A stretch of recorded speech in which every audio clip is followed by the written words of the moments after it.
Obviously, you got a new album coming out in July. It's been 10 years or so since the last one. Is that right? Yeah, 2011. Yeah, 2011. So why the 10 years, and why have you not done, got something out in the last 10 years? Woman. I think what it took us a couple of years to promote that last album, and then life kind of took over. I was getting divorced, and that really took me up to 2015 when Alan and I started working again. So life sort of got in the way, really, and yeah, I think we don't really knock them out. And we had maybe at midnight, and it took a long time to get it working. And then once we got that one working, other songs started to sort of fit into place. And then the lockdown happened, and we used it as an opportunity to just get into the studio, and we followed all the rules. Well, Alan did anyway. We moved on. Yeah. Big old move that. So yeah, and I just thought it was actually for our sanity more than anything, because you're sitting here going, is it the end of the world? And certainly it's the end of the world at the minute from where I'm sitting about live music. But we were thinking, well, what is it we do that makes the world make sense? And it just was the real impetus to get it done. And I've heard this from a lot of artists. I was listening to Katie Tunstall and Imogen Heap, and they've all pretty much written 3 or 4 albums in lockdown. I think it's quite common. Yeah, I suppose it's like a I don't know, stonemason finding out it's the end of the world, so they're going to quickly carve up a nice David, yeah, the Kiss, so just yeah, what we do, we just default to what we do. Yeah, it's true, because I've spoken to many artists, writers, music, and like you say, they've had all this time through lockdown to just write and write and write. It's to allow them the space, to be at home or in the studio to write lots and lots. And I heard that from you. I think I read about yourself that you'd written something like 3 albums worth of tracks or something. Is that right? Yeah. I've done that. I played in the album, and we've kind of got, I don't know, Alan, you know how it works. I mean, I'm always kind of keen for Alan to like everything I do, but the reality is very different to that. So that's how we work, because Alan tempers my pop sensibilities, and I trounce all over his cool. You write a lot. That's the thing. You write a lot, don't you? That's you. Because I write every day. Okay. What I do, but then the thing is, it needs it just needs Alan's sort of sounding board. But we've been writing together more on this album. I think the trust has just grown to a point where I don't even mind bringing Alan, like, even if we have the title. We were sitting one night watching TV. It was the only night we actually watched TV. Do you remember, Al? And we were here for a week, and and I don't know what something Alan said. He said, we've got to make love cool again. I don't know why he came out with it. And I went, that's a song. So we went straight down into the studio, and we just wrote it, and went straight down. Real joy, because we weren't. Your wife sat there and said, where the fuck's Peter? Where is he? He's just gone. I started writing that song. Like, actually write it. It is on the album. We've done Emperors as well together, from the ground up, and just working in the room at the same time. So no, I find it's a real joy. It's becoming even Alan and I have done a duet on Emperors, which is exercising our Walker Brothers muscles. Interesting. I mean, I was going to touch on a lot of the tracks on the album, because when you listen to them, obviously you got "Meet Me at Midnight," which standout dance track. I think it's probably up there with the top, your top 3 tracks you've ever done. Oh, wow. It is phenomenal, but it's a shame that, like you mentioned earlier, that the live scene it's fucking null and void at the moment. Decimated. And something like that track would be something you'd hear dance floors, Ibiza, or wherever, it'd be pumped out, and it would get even more airplay than it's got. But there are some tracks on there which, when I listen to, like, you got Many Hands, Emperor of the Night, Don't Let the Bastards Grind You Down, I Used to Believe in Love. They very, very, for me, they are very, very a typical sort of D-Ream tracks. Do you know what I mean? You put one within seconds, it's D-Ream. But then you've got your newer stuff like Skin Tight, Selfish from Ibiza, Make Love Cool Again, and Look at the Stars Now, Mama, I think it is. Very, very funky, sort of newy. I've listened to it. I've listened to the album about 20 times. So I mean, wow. Al sent it to me a while back. So I have done my research. Yeah, you clearly have. No, thank you. Yeah, I don't know. Yeah, so there's a mix on there, isn't there? So you've got the traditional sort of Ream tracks, and then you got your sort of, when you've gone, I don't know, you've maybe experimenting more with some of the funky side of thing. I don't know.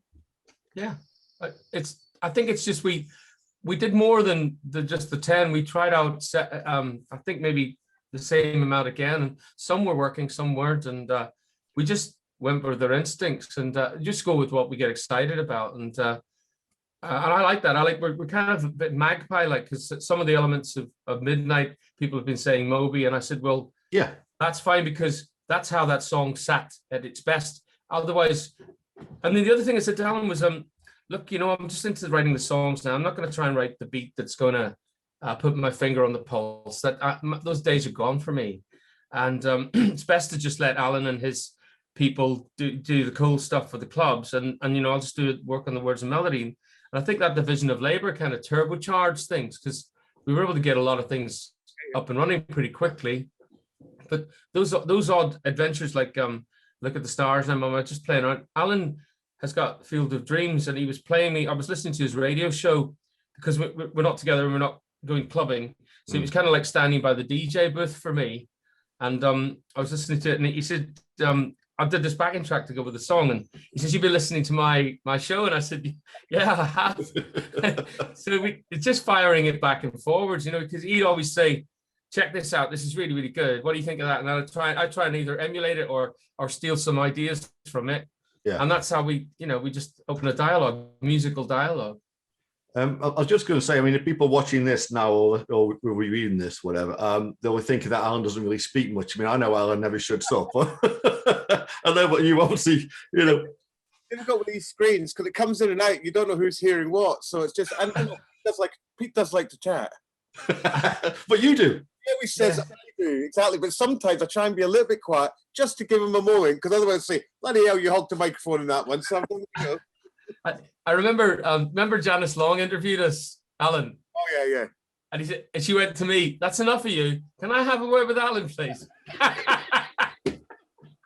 I can talk. There's no doubt in that.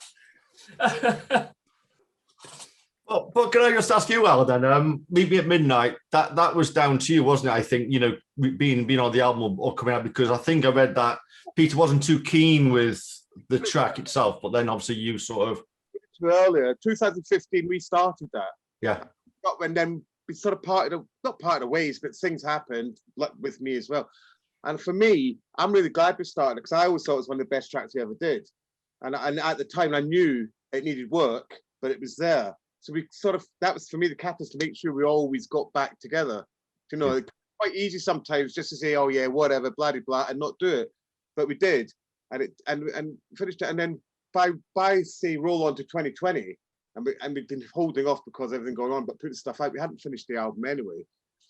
Pete was getting really bored of it listening, because he, as he said, he writes. He's got, this new one, this is better than this one. Whereas I think I'm a bit more balanced. Yeah. This is brilliant, and we've got remixed stuff, but we've just got to go with it. Yeah. And it's quite good in a way, because it gave us time to get things done, I think. So it's as you just said, you love it, and I think it's brilliant, you know. Yeah. We'll go back in love with it again. Yeah. So do you think that, I mean, obviously maturity and all the rest has made you both come to some sort of maturity? Yeah, I know, I'm looking at you, I know. But for Peter, maturity, you know, there's a better connection there, because maybe the Peter now of 20 years ago, maybe wouldn't have, I don't know. No, we didn't know what we were back then. And that's, I think, partly where we fell out, was because what I said to Al when I first met him after nearly 15 years, I said, I'll have to apologize. I thought I was the talent. He says, now let me stop you here. I thought I was the talent. and he said, well, you shouldn't have done that second album without me. It was shit. And I said, well, with the benefit of hindsight, it wasn't that good. And he said, do you want to do another album? I said, of course I do. But I didn't do another album with anyone else and call it Djing, because I just knew it wasn't. Yeah. And I didn't go out live as Djing. I knew it was me and Al. And it took me 15 years to realize that what we had, how good that was. Because I've worked with lots of different people since then, and nobody fires it up in me like Al does, and that dynamic really works. That, you know, they call it chemistry in the industry, and I used to hate that, but that's exactly what it is. You know, it's like if you think of Morrissey without Marr, you know, or you listen to David Sylvian without Richie Sakamoto or the rest of the band, or Sting without Police, it's you could just hear the bare bones and the difference in these people. Whereas somehow the tension or the vibe that they have together gives them that end product, you know. And I spent years playing people demos after Dream, and they just went, you know, I got the pat on the head. Yeah. But when I do them with Alan, they just go a bit mad for it. They think, wow, what is this? Because that's in there somehow. I don't know. So definitely greater than the sum of our parts, if that's the old phrase. It's a shame you both went, you know, separate ways back then, and you know, if you stayed together, we know what, I don't know. I mean, I know where we are now, but do you know what I mean? Yeah, no, I get that. I think, look, it's no point crying over spilt milk. No, I'm still happy with what we're doing, because we're still working towards making a good record. Maybe this is it, Al. I don't know, but we're always driving up one. No, we are. Well, that's the thing. And in a way, experience and that time apart gives, you know, me, I had to learn the music industry a bit, because I hated it. And that's one of the reasons I got out of it. Well, with those people, I couldn't deal with them, you know. And it's given me a chance to learn my trade, apply my trade, and learn how to do things more, you know, like working stuff, and just generally building up my sort of musical brain, or whatever you want to call it. I don't know. Yeah. We're better for it. Maybe we stayed together, who knows? Yeah. Well, I mean, I've got to ask you one question, because obviously you had a third album which never released, I think back in 97, 98, something like that. Did anything of that, any of them tracks that obviously on that album, did they ever sort of come out on the third album or the fourth album that you did eventually release, or they just been shelved completely? I've played them to Alan and they got the thumbs down. Okay. I don't think they won't even appear as a non-fungible token. I think really? Kept on the shelf until after my demise. Oh. So, it's been bugging me for years, that's all. I know. I was going to call it Weightless, and there's some songs on there, but there's nothing that's batting at this level. And, you know, having had time out from it, I knew what Dream was by looking back on it, and we were just mining that seam of like positivity, real celebration, also the sort of the richness of when you do sort of more darker stuff like Look at the Stars Now Mama, or even the Midnight. You do it in such a way that it's not bashing you over the head. It's still got a sort of beautiful melancholy to it, and that's things we play around with. Like Best Thing has that element as well. So no, I'm really enjoying it. I think the other thing about learning Final Cut Pro and doing videos has been a real revelation to us, because I spent $100,000 on a video once. Jesus. And the last video we did cost us £300 for the software.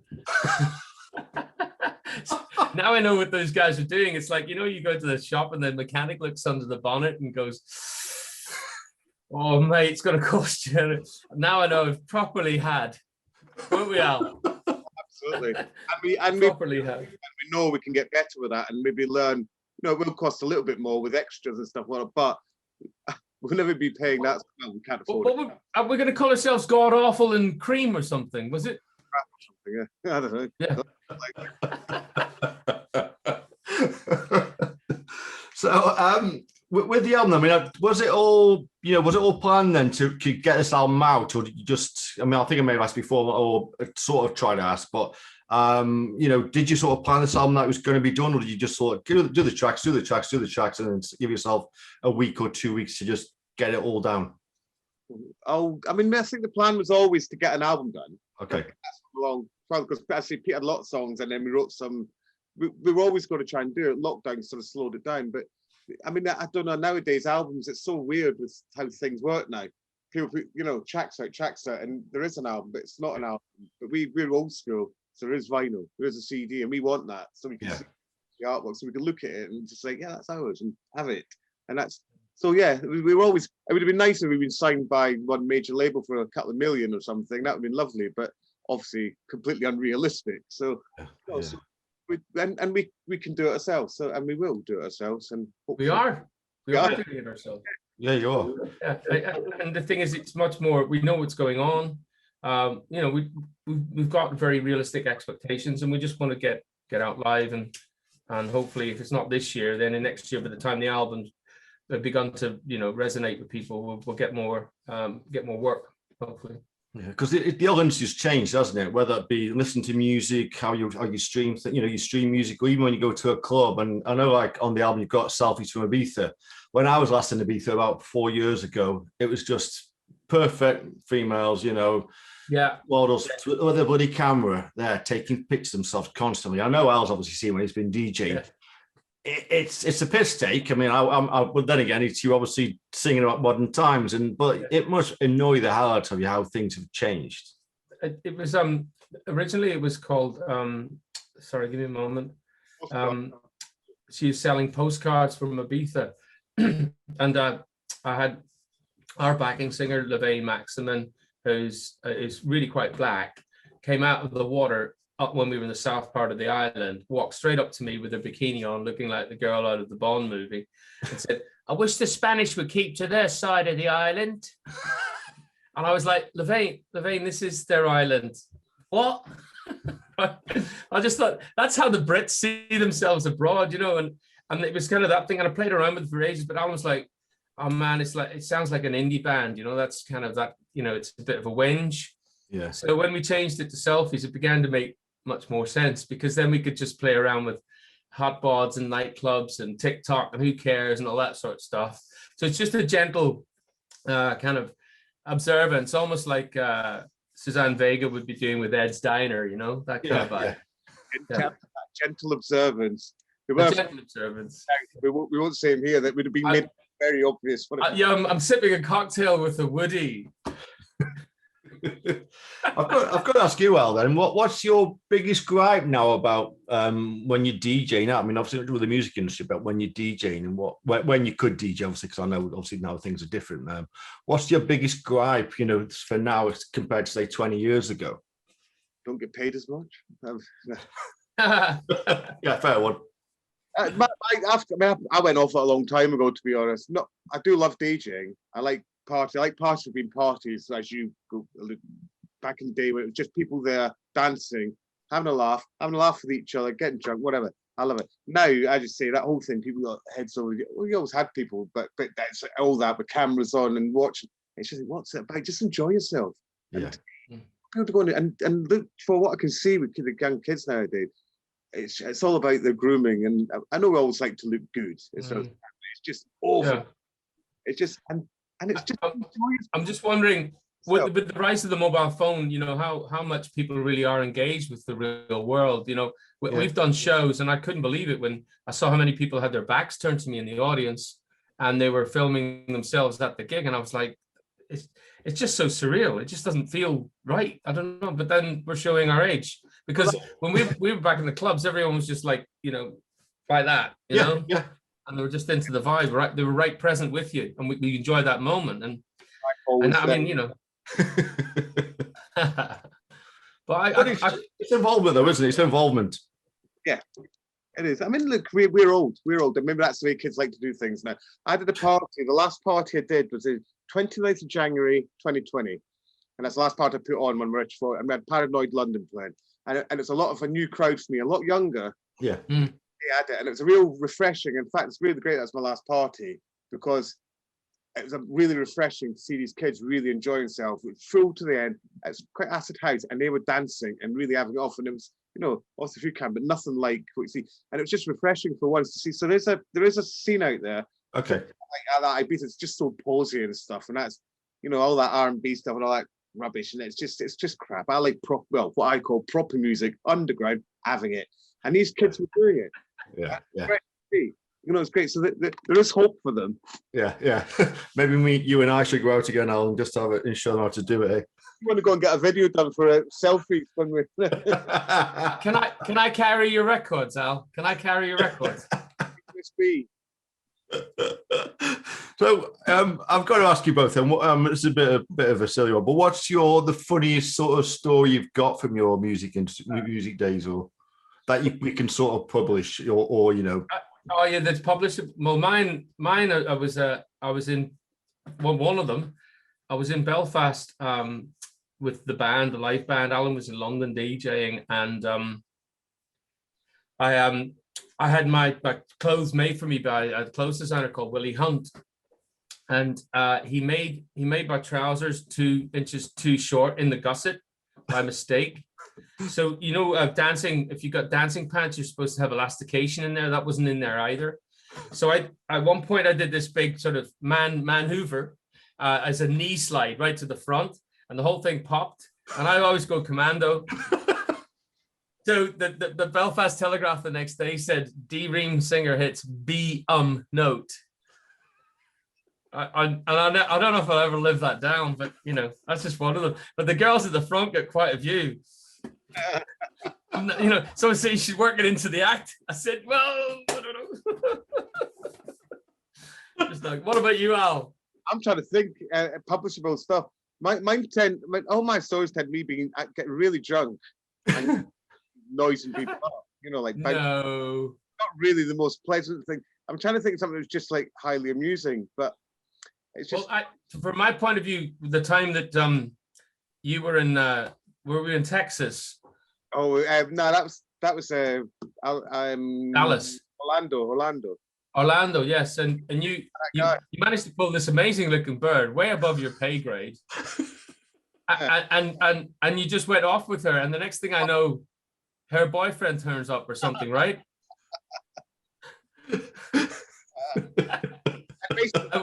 We have to get out of town. It's proper old Western, but with like, you know, 4x4s and guns and lots of tires being burnt. Oh yeah, that was quite scary. That was close. The best estates either. Oh dear. Yeah. Oh dear. You didn't want that published, did you? No, I don't mind. It's all water. It's a long time ago. Come back from honeymoon.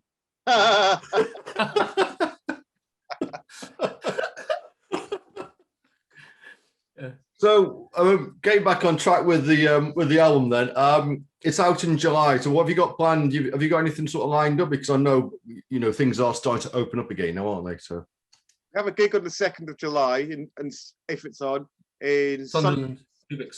Oh, I think it's Cubics, but Cubics, that's right. It looks great, and on paper with the bands below, Monkeys are on. We're on, and I love Erlam Live is then a month later, right? Or is it September? Erlam. September, yeah. We've got a couple. Yeah. But it's all, you know, don't know for them, and hopefully we'll get some more in. You know, a lot have been cancelled, so we're just hoping that there's some light at the end of the tunnel. I mean, I think the biggest problem is the insurance. People can't run without insurance, and venues won't go either without insurance. So they, you know, without underwriting it, they've got nowhere to go. So they must either have very rich pockets, or they're very, very hopeful. Yeah, because I know a lot of things have been cancelled. Like you say, it's all about the insurance. They know not underwriting it, or if they cancel it, then yeah, that's it. You've nowhere to go. But I'm seeing things all the time. See, Simple Minds are constantly restructuring. They've done it twice now. OMD, you know, you're just watching it. It's like a sort of dominoes, like a house of cards thing as it gets closer to these dates. But and then they're of course they're talking up more scariants now, which means, you know, when they do that, they don't give anyone confidence. So we've got to look at the other side. How do the public feel if it is opened up and they say, hey, now it's okay? But having done such a good job of scaring the living Jesus out of everyone, you're going to have less people turning up because they're just afraid. Yeah. So it's a kind of, it's both sides of the thing here. It's, you know, it's we're reaping what they've sowed. Yeah. So when it does open, once it opens, I think we'll find there'll be more gigs. Once people are more confident and promoted as well.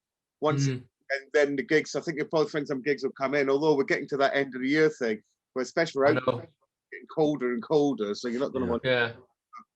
You know, it's flu season. It'll be flu season again, won't it? In October, November. So that'll be. Yeah. I know. We don't want to go down that path, I guess, on this one.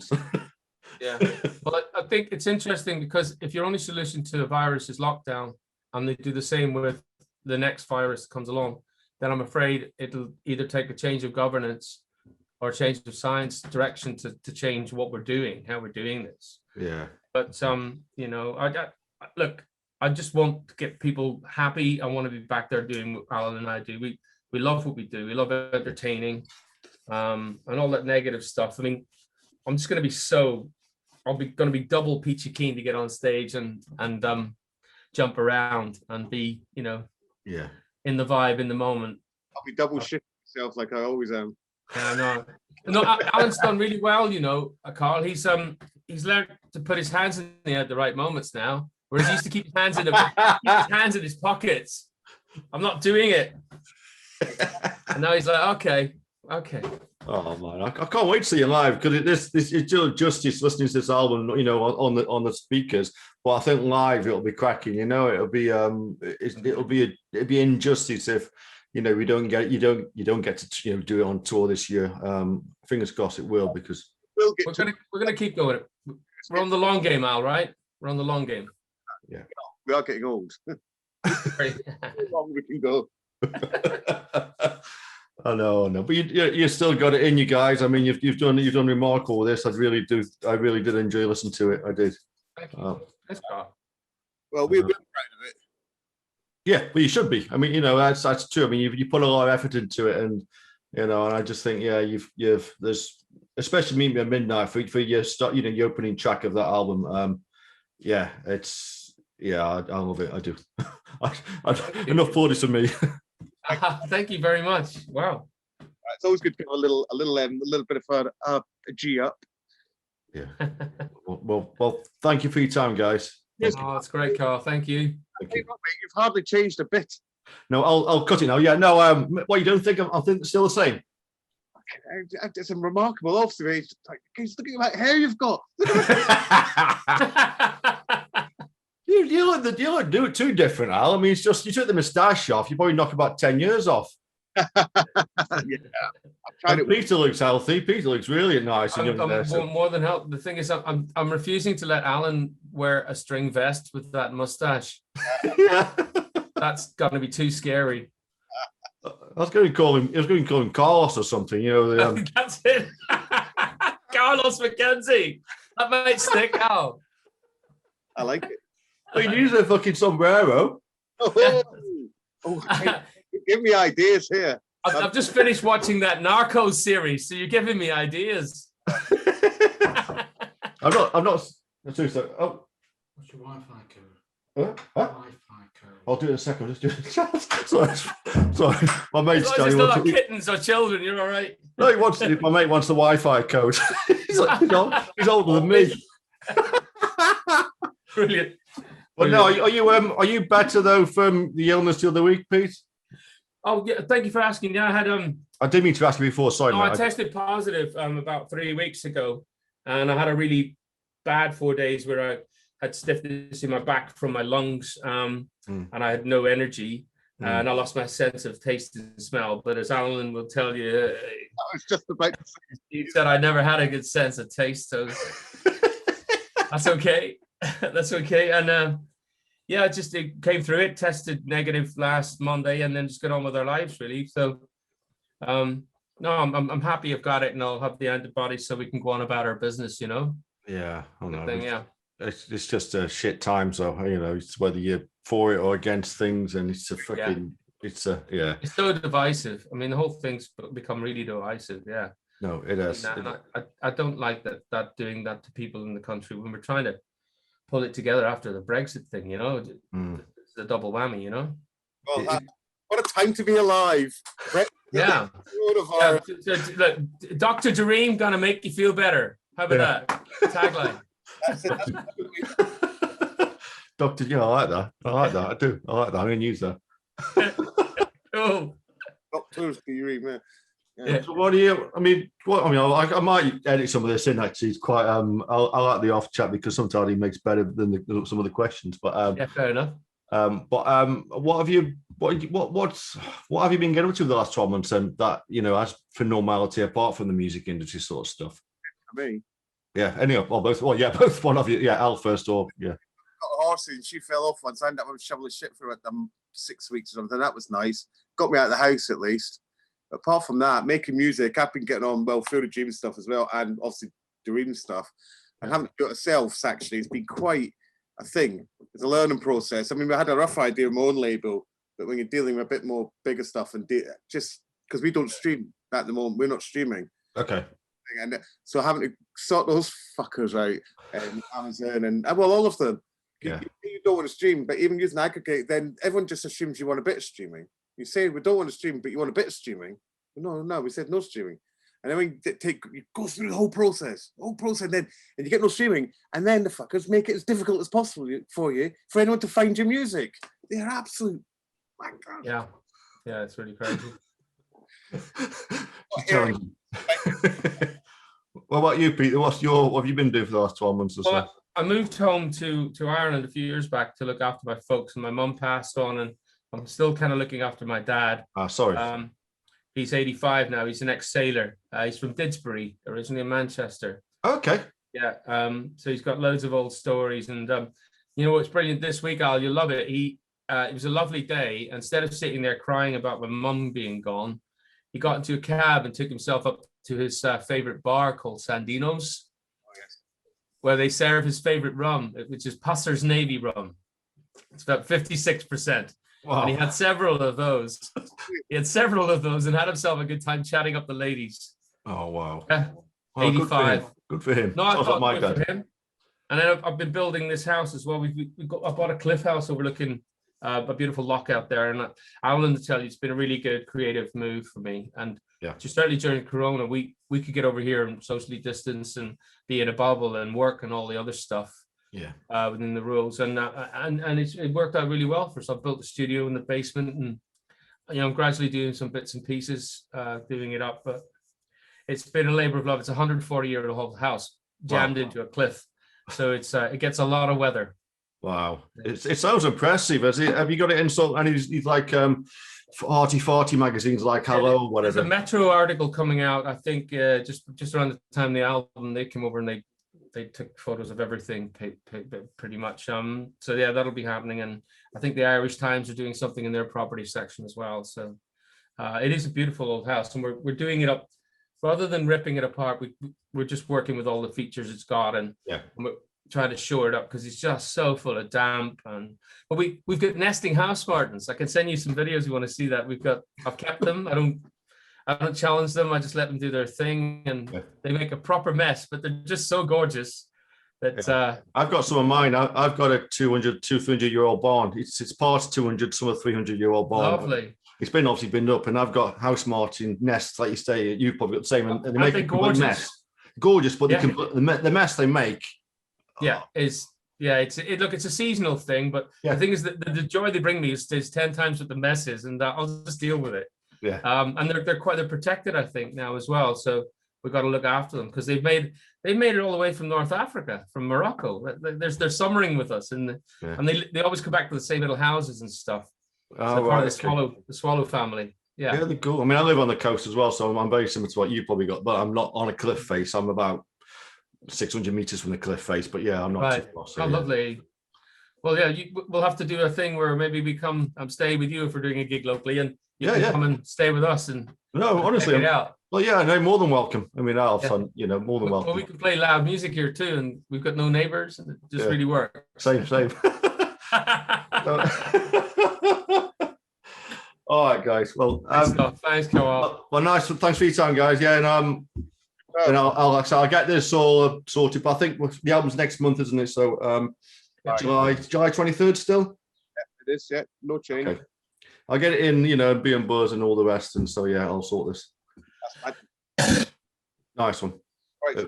There's Pete Coffee. Yeah, there's Pete Coffee in there. Yeah. It's the long COVID. yeah. Not transmissible over the internet, apparently. All right, guys. All right, well, you take care. Yeah. Nice one. Thank you. Cheers, mate. Bye. Thanks, Al.